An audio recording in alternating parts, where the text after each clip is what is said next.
Assalamualaikum warahmatullahi wabarakatuh, rekan-rekan semuanya. Pada video kali ini, kita akan berdiskusi tentang bagaimana mencari, menemukan, dan membangun gagasan untuk skripsi, tugas akhir, PKM, atau lomba karya ilmiah yang sejenisnya. Yang dimaksud gagasan di sini adalah yang kreatif, yang konstruktif, dan juga yang kontributif. Oleh karenanya, yuk kita simak diskusinya.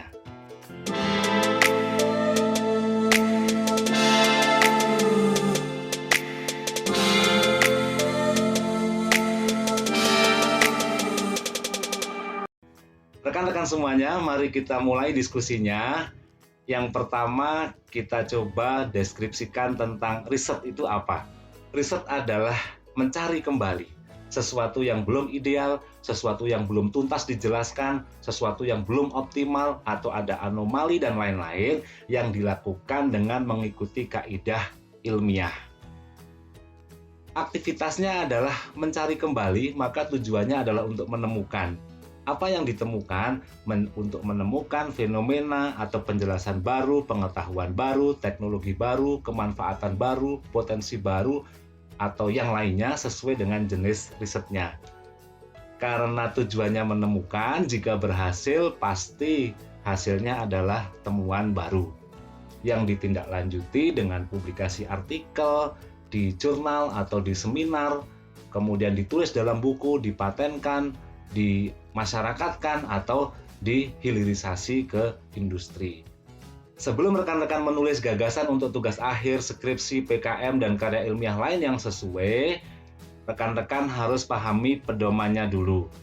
Karena sebaik apapun gagasan, jika tidak sesuai dengan pedomannya, maka secara administrasi tidak akan disetujui. Oleh karenanya, rekan-rekan harus coba pahami dulu pedomannya, apakah itu pedoman skripsi, pedoman PKM, atau pedoman lomba karya ilmiah yang lainnya.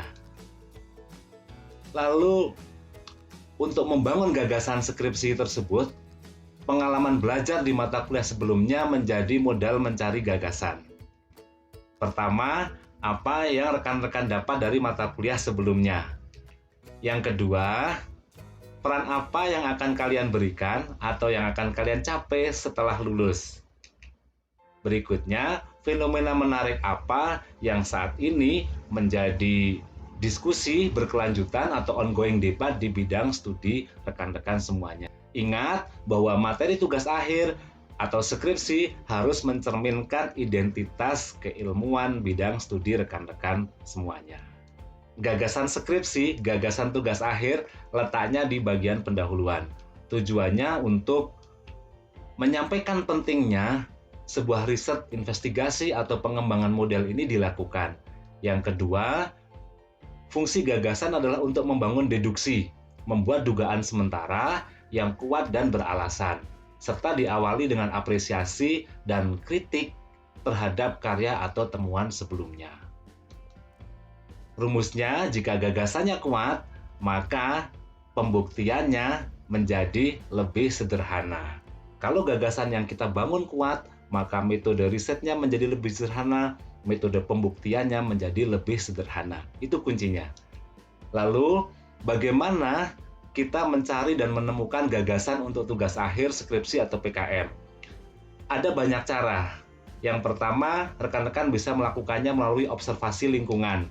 Contohnya, ketika kita lihat isu lingkungan, contoh ya, tentang enceng gondok yang menutupi danau. Maka, rekan-rekan dari ilmu farmasi misalnya bisa membuat gagasan, enceng gondok kan memiliki kandungan kimia yang itu bisa dikembangkan menjadi bahan obat. Misalnya, atau rekan-rekan dari peternakan melihat ada potensi bahwa eceng gondok ini juga bisa dibuat atau dikemas dalam bentuk ransum pakan ternak yang tahan lama. Atau rekan-rekan dari ilmu teknik, seratnya ini bisa digunakan untuk komposit, untuk penguat komposit, untuk penguat yang lainnya. Atau isu lingkungan yang lain, misalnya sampah. Mengapa terjadi tumpukan sampah? Apakah karena perilaku masyarakatnya yang kurang baik? Apakah infrastrukturnya belum tersedia? Apakah belum tersedia aturan bagaimana membuang sampah yang tertib? Atau rekan-rekan juga bisa membangun gagasan dari ketika melihat sampah ini dengan cara, wah ini ada potensi bisa diubah menjadi biogas, bisa diubah menjadi misalnya dipirolisis dan dijadikan minyak, atau gagasan yang lain yang sesuai dengan bidang studi rekan-rekan semuanya.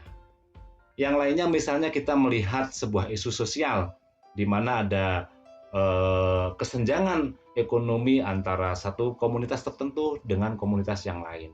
Lalu rekan-rekan bisa masuk melakukan investigasi bagaimana anak-anak melakukan belajar di malam hari, di sore hari dalam kondisi lingkungan yang ramai, dalam kondisi lingkungan yang sunyi, kemudian dibandingkan hasilnya. Atau bagaimana pola hubungan masyarakat dalam komunitas di lingkungan kumuh misalnya. Itu juga merupakan satu keadaan, satu fenomena yang bisa digunakan untuk membangun gagasan riset. Berikutnya misalnya isu sosial, adanya kejahatan. Maka rekan-rekan juga bisa membangun sebuah gagasan bagaimana bisa mengurangi risiko kejahatan dengan membuat rekayasa sosial atau model-model sosial sehingga di sana tercapai sebuah hubungan yang baik antar komunitas masyarakat sehingga laju kejahatan itu bisa dikurangi.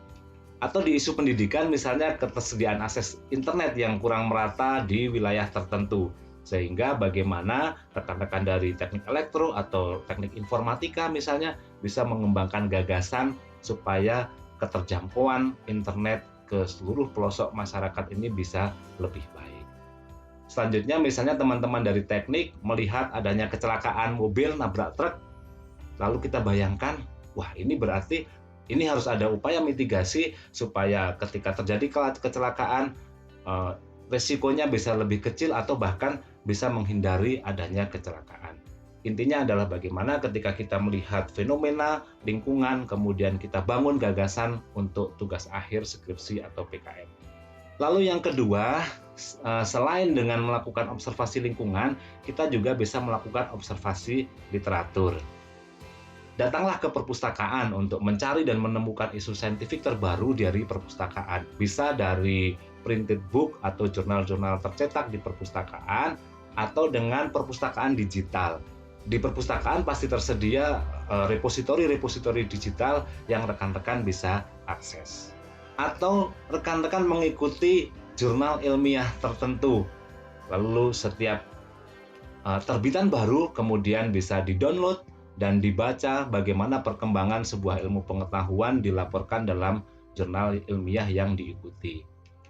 Selanjutnya, rekan-rekan juga bisa memanfaatkan Google Scholar atau database pengindeks yang lain. Rekan-rekan bisa memasukkan kata kunci, kemudian di situ akan diperoleh ratusan bahkan ribuan karya ilmiah, paper-paper yang bisa rekan-rekan download, baca, dan itu juga bisa menimbulkan atau membangkitkan gagasan untuk tugas akhir dan skripsi. Periksa pada bagian limitasi atau saran dari sebuah artikel. Biasanya letaknya di kesimpulan. Setelah kesimpulan, ada saran. Rekan-rekan bisa manfaatkan di situ apa petunjuk riset baru yang dilaporkan oleh peneliti sebelumnya. Selain lingkungan dan literatur, kita juga bisa memanfaatkan data yang tersedia dan dilaporkan oleh lembaga-lembaga riset atau lembaga-lembaga pemerintahan. Contohnya misalnya di sebuah laporan tahunan dari Bank Indonesia, dari Kementerian Energi, dari Pertamina, dari PLN, dari Kementerian Pendidikan, atau dari Global Energy Review. Selanjutnya rekan-rekan juga bisa melakukan interview untuk mencari dan menemukan gagasan riset, misalnya kepada tokoh masyarakat, manajer, kepala desa, pak camat, atau kepala sekolah, atau ketua lembaga yang memiliki kewenangan untuk mengelola data yang bisa digunakan untuk membangun gagasan riset. Atau bisa ke komunitas masyarakat tertentu, misalnya kelompok tani, atau di pesantren, atau yang lainnya, yang itu juga bisa kita gali ada fenomena apa di kelompok masyarakat tersebut. Atau jika itu juga tidak bisa dilakukan, rekan-rekan bisa datang ke sebuah seminar. Di sana banyak diskusi terbentuk, tergali dari pakar, dari peserta diskusi di sebuah seminar, kemudian di sana akan hadir permasalahan-permasalahan yang rekan-rekan bisa ambil sebagai topik riset untuk skripsi dan untuk tugas akhir atau untuk PKM. Nah, sekarang bagaimana kita mengorganisasikan bagian pendahuluan atau latar belakang sebuah proposal skripsi atau tugas akhir. Pertama, rekan-rekan harus menuliskan fenomena atau masalah. Ada masalah utama yang objektif yang didiskusikan saat ini dari hasil observasi. Apa masalah utama dan objektif yang didiskusikan saat ini dari hasil observasi? Jika fenomena atau masalahnya itu diperoleh dari literatur, maka rekan-rekan harus menambahkan sitasi. Misalnya, rekan-rekan membaca 3 buah literatur, kemudian di dalam 3 buah literatur itu mempermasalahkan hal yang sama, maka rekan-rekan tuliskan saja di situ apa masalah utamanya dan diperoleh dari sumber literatur yang mana. Setelah itu, rekan-rekan mesti menulis apa yang sudah dilakukan orang. Lakukan pencarian referensi terhadap apa yang sudah diteliti. Setiap paper yang dibaca harus diapresiasi dan diberikan kritik yang santun, lalu berikan pengakuan atau sitasi. Setelah kita dapatkan topik utamanya, lalu kita mencari sumber referensi 10, 20, 30 misalnya, lalu rekan-rekan baca dan kemudian organisasikan bagaimana riset yang sudah dilakukan, metodenya, hasilnya, kelemahannya. Kita apresiasi, kemudian dikritisi. Setelah itu, tuliskan apa yang belum dilakukan orang. Bagian ini menyampaikan peluang riset atau potensi yang belum digali atau belum diungkap oleh orang lain. Yang keempat adalah tuliskan gagasan kreatif rekan-rekan. Setelah fenomena atau topiknya dipilih, apa yang sudah dilakukan orang, apa yang luput dari perhatian peneliti-peneliti sebelumnya, lalu rekan-rekan menuliskan apa yang rekan-rekan akan lakukan. Inilah yang disebut dengan gagasan yang konstruktif dan kontributif. Setelah itu, tuliskan rumusan masalah, tujuan, manfaat, batasan penelitian sesuai dengan pedoman skripsi, tugas akhir, PKM, atau kompetisi ilmiah yang lainnya. Contoh kasusnya misalnya adalah eceng gondok di Danau Toba. Ketika kita ketikkan itu di Google, kita akan mendapatkan sebuah informasi dari pemberitaan antara news misalnya, bahwa perkembangan pertumbuhan eceng gondok dinilai telah menimbulkan masalah bagi kebersihan Danau Toba. Ini adalah masalah objektif, masalahnya ada, dan itu sudah diperbincangkan di berbagai media. Ketika kita menuliskan ini saja, ada sekitar 13.000 lebih hasil pencarian dalam kurang dari 1 detik. Berikutnya, kita bisa memanfaatkan di Google juga dengan mengetikkan misalnya masalah eceng gondok, kemudian titik jurnal. Maka di sini rekan-rekan akan mendapatkan sebuah tulisan-tulisan, paper-paper yang diterbitkan di jurnal dan membahas tentang eceng gondok. Atau menggunakan langsung ke Google Scholar. Ketik saja eceng gondok, ekonomi. Misalnya teman-teman dari Fakultas Ekonomi, atau eceng gondok, hukum, teman-teman dari Fakultas Hukum. Eceng gondok, farmasi, produk farmasi dari teman-teman farmasi, atau eceng gondok, misalnya teknoekonomi. Eceng gondok, kekuatan tarik atau kekuatan yang lainnya, atau eceng gondok, properti. Nah, di situ rekan-rekan akan mendapatkan informasi dari paper-paper penelitian terkini yang membahas tentang eceng gondok. Di Google Scholar, rekan-rekan juga bisa memilih langsung apakah akan semua artikel yang terbit dari tahun kapan saja, atau bisa dibatasi di rentang khusus sesuai dengan batasan-batasan pencariannya. Kasus eceng gondok ini, rekan-rekan semuanya, ini satu kasus dan bisa mewakili hampir semua bidang ilmu. Contohnya misalnya eceng gondok itu kan ada seratnya. Nah, serat ini bisa dipakai untuk penguat komposit misalnya, produk kerajinan, atau peredam suara. Di penguat komposit saja bisa kita kembangkan gagasan riset, misalnya jenis matriknya, susunan serat, ukuran serat, dan masih banyak lagi. Produk kerajinannya bisa dari inovasinya, intervensi warna, kombinasi dengan bahan lain, dan lain sebagainya. Di peredam suara misalnya ada karakteristiknya, ada sifat fisik, dan lain-lain. Yang kedua, rekan-rekan dari pertanian atau peternakan mungkin akan menemukan gagasan tentang pakan ternak.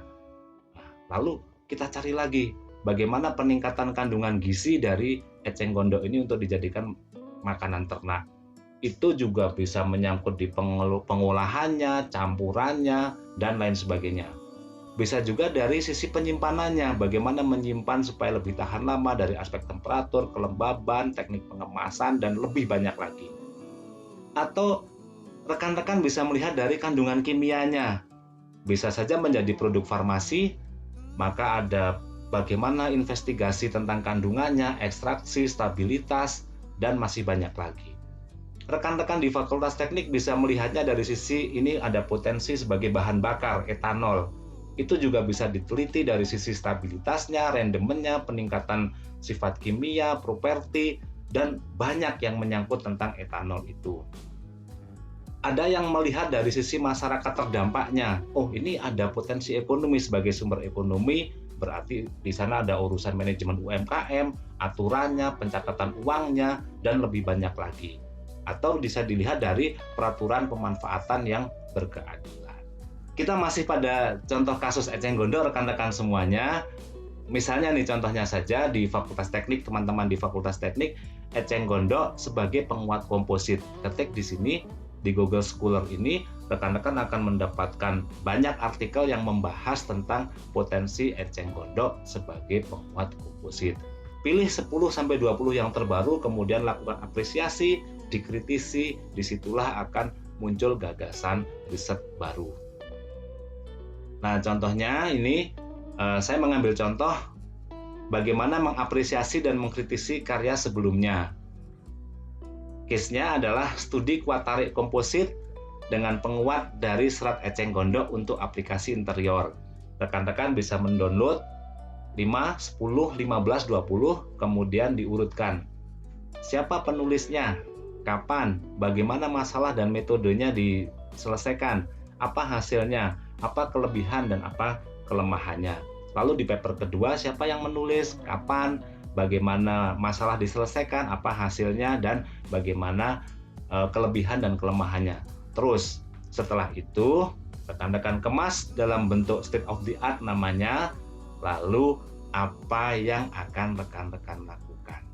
Lalu setelah rekan-rekan berhasil mengapresiasi dan mengkritisi karya-karya sebelumnya, kemudian rekan-rekan menemukan celah dan potensinya dan itu diusulkan sebagai gagasan tugas akhir, skripsi atau PKM, itulah yang disebut dengan kebaruan. Oke, kita lanjut ke diskusi berikutnya tentang bagaimana menyusun studi pustaka yang konstruktif. Kurang lebihnya mohon maaf, semoga bermanfaat. Saya akhiri, wassalamualaikum warahmatullahi wabarakatuh.